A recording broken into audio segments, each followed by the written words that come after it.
Thank you, Mr. Chairman. I rise as a co-sponsor of 40915. I wanted to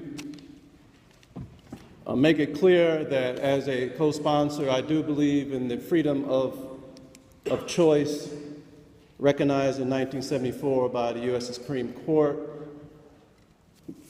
for these civil unions, for this ceremony, for marriage.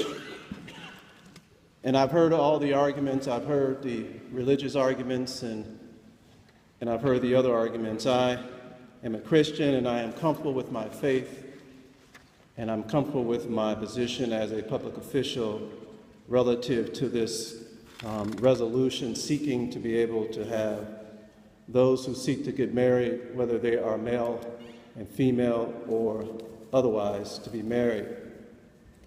I know there's a sizable disagreement in my community about my position tonight, but leadership is to lead.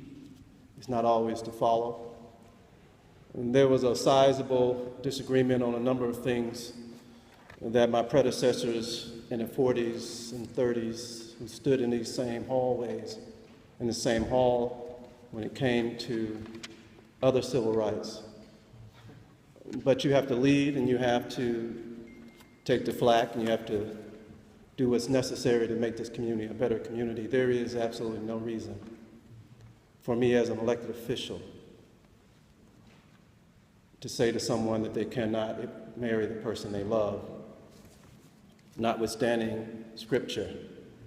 There's absolutely no reason when I took the oath to be a member of this legislative body not to be deciding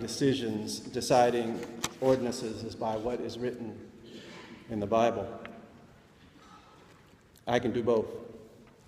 And so when Councilman Zimmerman came to me, without a doubt, without hesitation, I'm standing here today, probably not your typical endorser, given a sizable opposition in the past in minority communities for this, given our strong connection to our church.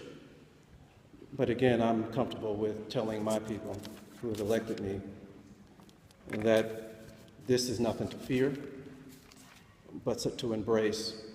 And so to Councilman Zimmerman, thank you for putting this in for us. To anyone who's listening here and anywhere else, I do believe in that freedom of choice. I do believe in that freedom of a man to marry a man and a woman to marry a woman. And you know the sun comes up the next day. Thank you, Mr. Chairman.